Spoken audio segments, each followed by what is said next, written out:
அனைத்து ஜோதிட ஆர்வலர்களுக்கும் எனது அன்பான வணக்கங்கள். லக்னம் ராசி பதிவுகள் தொடர்ச்சியாக நம்ம இன்னைக்கு பார்க்க போற பதிவு மேச லக்னம் கடக ராசியை பற்றி. லக்னம்னா என்ன, ராசினா என்னன்னு ஆல்ரெடி நம்ம ஒரு விளக்கமான பதிவே நம்ம சேனல்ல இருக்கு. தெரியாதவங்க அதை நீங்க போய் பார்க்கலாம். இருந்தாலும் நம்ம பதிவுக்கு முன்னாடி அதை பற்றி சிறிய சுருக்கமாக நம்ம சொல்லலாம். லக்னம் அப்படிங்கிறது செயல், ராசி அப்படிங்கிறது எண்ணம். அதாவது நீங்க ஒரு செயலை எப்படி செயல்பட போறீங்க, உங்க வாழ்க்கையில என்ன மாதிரியான செயல்பாடுகள் நடக்க போகுது அப்படிங்கிறத தெரிஞ்சுக்கிறது தான் பார்த்தீங்கன்னா லக்னம், அதாவது வெளிப்புறத்துல உள்ள விஷயம். ராசி அப்படிங்கிறது என்ன, உங்க மனதுக்குள்ள நீங்க எப்படி சிந்திக்கிறீங்க, எந்த மாதிரியான மனநிலை மேல இருக்கிறீங்க, உங்களுடைய உணர்வுகள், விருப்பங்கள், இது எல்லாத்தையும் குறிக்கக்கூடியது ராசி. அப்ப இந்த ஸ்கிரீன்ல தெரிகிற மாதிரி கட்டத்துல நான் லக்னத்தை மேசத்துல போட்டிருக்கேன், ராசியை சந்திரனை கடகத்துல போட்டிருக்கேன். அப்ப இவங்க மேச லக்னம் கடக ராசியில பிறந்தவங்க.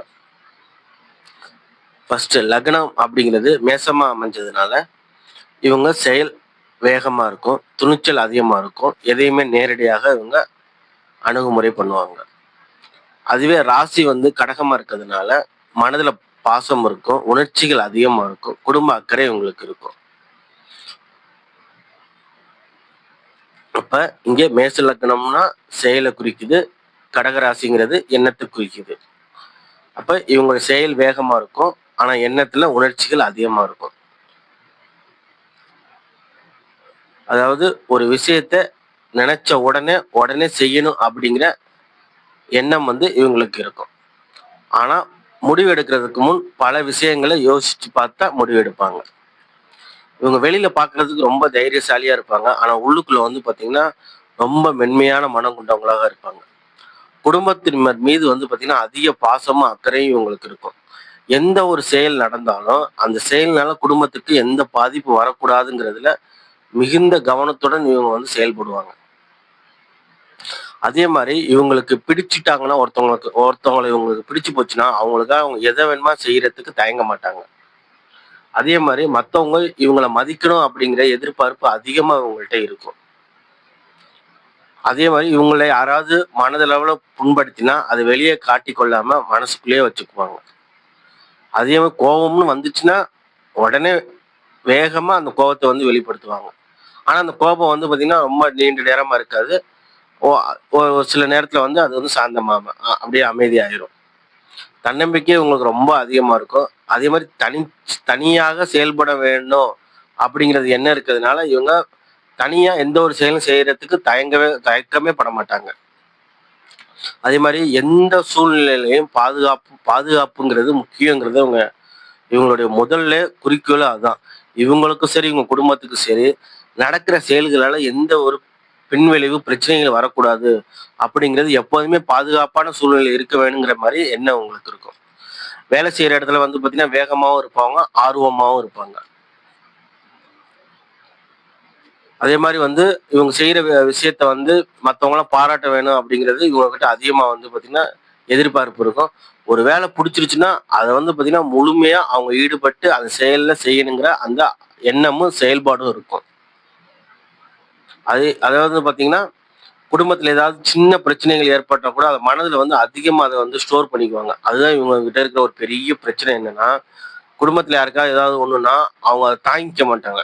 அந்த மனம் அப்படியே அவங்களுக்கு என்ன ஆயிருன்னா உடஞ்சு போறதுனால அவங்களுடைய அந்த வேகம் செயல்படாம போயிடும் சில நேரம். இது முழுமையா அவங்க ஜாதகத்தை பார்த்ததுக்கு அப்புறம் தான் நம்ம எல்லாமே பலன்கள் சொல்ல முடியும். இது ஒரு பொது பலனா இவங்களுக்கு இருக்கும். அப்ப குடும்பத்து மேல ரொம்ப அக்கறை இருக்கும். சின்ன விஷயம், குடும்பத்துல ஏதாவது சின்ன விஷயம் ஏதாவது நடந்தாலும் அதை பத்தியே யோசிச்சுட்டே இருந்து மற்ற செயல்பாடு கோட்டை விடுறதுனால இவங்க நிறைய வாய்ப்புகளை தவற விடுறாங்க. இவங்க கிட்ட இருக்கிறது ஒரே ஒரு பிரச்சனை, இது அதிகமா உணர்ச்சி வசப்படுவாங்க. அதே மாதிரி இவங்க கிட்ட தலைமை பண்பு அதிகமா இருக்கும். இந்த அதிக உணர்ச்சி வசப்படுறதுனால சில முடிவுகளை எடுக்கும் போது கொஞ்சம் யோசிக்கணும். ஏன்னா மேசம் வேகமா எடுக்க வைக்கும். அதை நீங்க பாத்தீங்கன்னா அந்த உணர்ச்சி வசப்பட்டு எந்த ஒரு முடிவும் எடுக்காம இன்னும் கொஞ்சம் யோசிச்சு கொஞ்சம் லேட்டா எடுக்கிறது இவங்களுக்கு நல்லது. அதே மாதிரி பாத்தீங்கன்னா இவங்க அந்த பாசத்தை காட்டுறதுக்காக சில நேரம் கடுமையா கூட நடந்துக்குவாங்க. மற்றவங்களுக்கு அதை பாக்குறதுக்கு கடுமையா தெரியும். ஆனா இவங்க பாத்தீங்கன்னா அந்த பாசம் காட்டுறாங்கிறது வந்து இவங்களுக்கு மட்டும் தான் தெரியும். மத்தவங்க இத வந்து ஒரு இது இவ்ளோ நம்மட்டயே இவ்வளோ கடுமையா நடந்துக்கிறாரு. மீன்ஸ் இப்ப வந்து பசங்க கிட்ட, இல்ல மனைவி கிட்ட, இல்ல அவங்கள்ட்டலாம் வந்து சில ஸ்ட்ரிக்ட்டா இருக்கணும். கொ இப்படிதான் இருக்கணும், பொசிஷனோட இருக்கணும்.